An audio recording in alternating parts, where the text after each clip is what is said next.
নমস্কাৰ আপোনালোক সকলোকে প্ৰফুল্ল অসম ইউটিউব চেনেললৈ স্বাগতম জনাইছোঁ।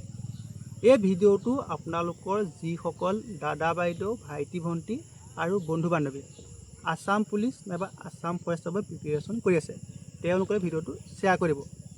এতিয়া যিসকলে আসাম পুলিচ নাইবা আসাম ফৰেষ্টৰ ফিজিকেল টেষ্ট নাইবা ৰিটেন টেষ্টৰ বাবে প্ৰিপেৰেশ্যন কৰি আছে তেওঁলোকে বহুত বেছি সাৱধান হওক, কিয়নো আমাৰ অসমত এতিয়া বহুতো আপোনালোকৰ এনেকুৱা কিছুমান বস্তু ওলাইছে।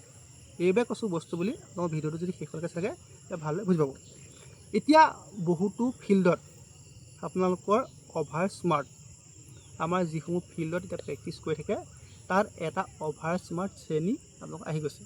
যিসকলে এটা ইণ্টাৰভিউ দিছে নাইবা ইণ্টাৰভিউ দিয়ে পোৱা নাই তেওঁলোকে ফিল্ডত এতিয়া 6 মাহ 7 মাহত প্ৰেক্টিছ কৰিছে আৰু তেওঁলোকে নিজকে অভাৰ স্মাৰ্ট। এতিয়া তেওঁলোকে আপোনালোকক কাৰোবাক শিকায় যে ৰানিং শিডিউল দিয়ে, তেওঁলোকে হওক লং জাম্প কেনেকৈ এক্সিডেণ্ট মাৰিব সেইবোৰ টিপছ দিয়ে।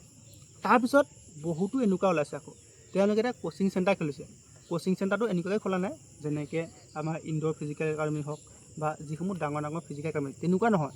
তেওঁলোকে কোনোবা এখন ফিল্ডত 20-25টামান ল'ৰা ছোৱালী গোট খুৱাইছে আৰু তেওঁলোকে ইনষ্ট্ৰাক্টৰ হৈ শিকাই আছে। এতিয়া আপোনালোকে সেইখিনিৰ পৰা বহুত বেছি সাৱধান হ'ব। মই সকলো কথা কোৱা নাই, বিশেষ এটা শ্ৰেণীৰ কথা কৈছোঁ যিটো মই চকুৰে দেখিছোঁ। এতিয়া আপুনি ধৰি লওক ৰানিঙৰ প্ৰেক্টিছ কৰিছে বা আপুনি ৰানিঙৰ ষ্টাৰ্ট কৰিছে, তাত আপুনি নিজে সোধক যে এইখিনি মই কৰিলে ভাল হ'বনে বেয়া হ'ব। বা আপুনি যেতিয়া যিসমূহ গাঁৱলীয়া কোচিং চেণ্টাৰ আছে তাত আপুনি গ'লে আপুনি যদি এক্সাৰচাইজসমূহ কৰে তেতিয়া ভালদৰে অকণমান কৰিলে নিজে হয়তো আইডিয়া কৰিব পাৰিব যে এইটো ভাল হৈছে বেয়া হৈছে। আপুনি যিটো আপোনাৰ বাবে শৰীৰৰ পৰা বেছি হয় সেইখিনি নকৰিব, কিয়নো এতিয়া এনেকুৱা হৈছে যিসমূহ আমাৰ গাঁৱলীয়া কোচিং চেণ্টাৰ আছে তেওঁলোকে একদম পূৰা পুলিচৰ ট্ৰেইনিঙত যিমানখিনি দিয়ে সিমানখিনি দিবলৈ চেষ্টা কৰিছে, তাতকৈ কিছুমানে বেছিয়ে দিয়ে। একদম দৌৰাই মেলি বোকাই পানীয়ে আপোনাৰ যি টি কৰিব লাগে। আসাম পুলিচৰ ইণ্টাৰভিউত 3200 মিটাৰ দৌৰিব লাগে। সেই 3200 মিটাৰ দৌৰাৰ বাবে আপোনালোকৰ যিটো পুল আপ হওক বা আপোনাৰ এইটো কলিং মৰা হওক, যিটো কলিং মৰা বুলি কয় এইটো বোকাত, সেইটো কোনো প্ৰয়োজন নাই। আসাম পুলিচৰ যিটো ইণ্টাৰভিউ সেই ইণ্টাৰভিউত বোকাত কলিং মৰা কোনো প্ৰয়োজন নাই, বৰষুণৰ পানী কলিং মৰা কোনো প্ৰয়োজন নাই। গতিকে সেইখিনি আপোনালোকে কৰি এনেই শৰীৰটোক কষ্ট নিদিব, বা যদিহে আপুনি কিবা কাৰণত আপোনাৰ ভৰি হাত ফ্ৰেকচাৰ হৈ যায় তেতিয়া আপুনি ইণ্টাৰভিউ দিব নোৱাৰিব। গতিকে আপুনি সেইটো বহুত বেছি সাৱধান হ'ব। এতিয়া মানে বহুত বেছি দেখিবলৈ পাইছোঁ সেইটো। তাৰপিছত এতিয়া আহি গ'ল ৰিটেন টেষ্টৰ বাবে আপুনি যেতিয়া প্ৰিপেৰেশ্যন কৰিব তাৰ বাবে আজিকালি এভেইলেবল ই বুক আহি গৈছে। ই বুক লগতে আপোনালোকৰ ডাইৰেক্ট বুকো আহি গৈছে। গতিকে আপোনালোকে সেই কিতাপসমূহ যেতিয়া কিনিব তেতিয়া বহুত বেছি সাৱধান হ'ব। এতিয়া এখন ই বুক ময়ো বনাই দিব পাৰোঁ, মই কিবা কেইটামান জ'পা ত'পা তুলি মেলি ই বুকখন বনাই দিব পাৰোঁ, বা মই ছ'চিয়েল মিডিয়াত দিলোঁ মোৰ ই বুকখন হৈ গ'ল। গতিকে আপোনালোকে ই বুকবোৰ যেতিয়া বাই কৰিব তেতিয়া সাৱধান হ'ব। এনেই আপোনালোকে যি ই বুক এখন কিনি আপোনালোকে পইচাকেইটা খৰচ নকৰিব, লগতে সময়টো খৰচ নকৰিব।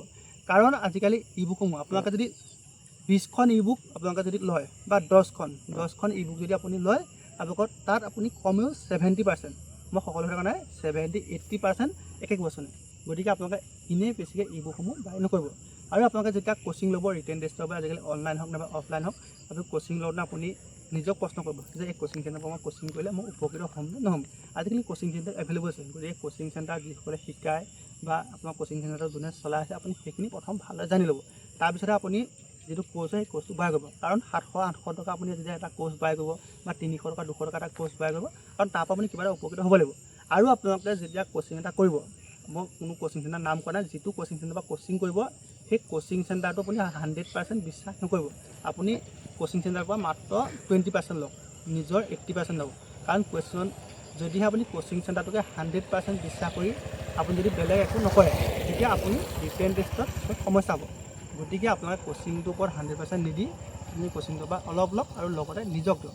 আপুনি ফিজিকেল টেষ্ট হওক ৰিটেন টেষ্ট হওক, আসাম পুলিচৰ যিটো ফিজিকেল টেষ্ট হয় ফিজিকেল টেষ্টটোত অকল 3200 মিটাৰ দৌৰ হয়। সেই 3200 মিটাৰ দৌৰটোৰ বাবে আপুনি অযথা কিছুমান এক্সাৰচাইজ হওক বা অযথা কিছুমান আপোনাৰ গোটেই ফিল্ডখনত 3-4 ঘণ্টা আপুনি সময় দিয়া কোনো প্ৰয়োজন নাই।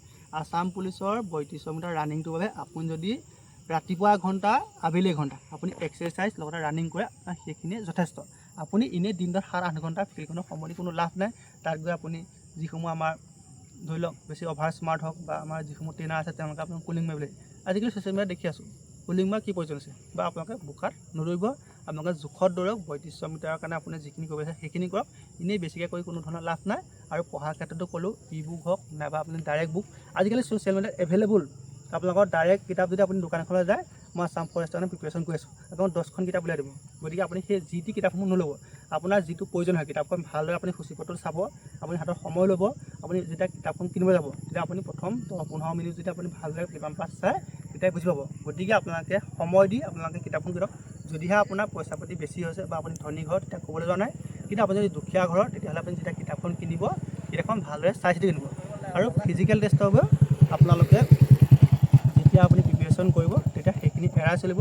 আপুনি যিখিনি কৰিব লাগে সেইখিনি কৰক, বেছিকৈ কৰি কোনো ধৰণৰ লাভ নাই। ধন্যবাদ।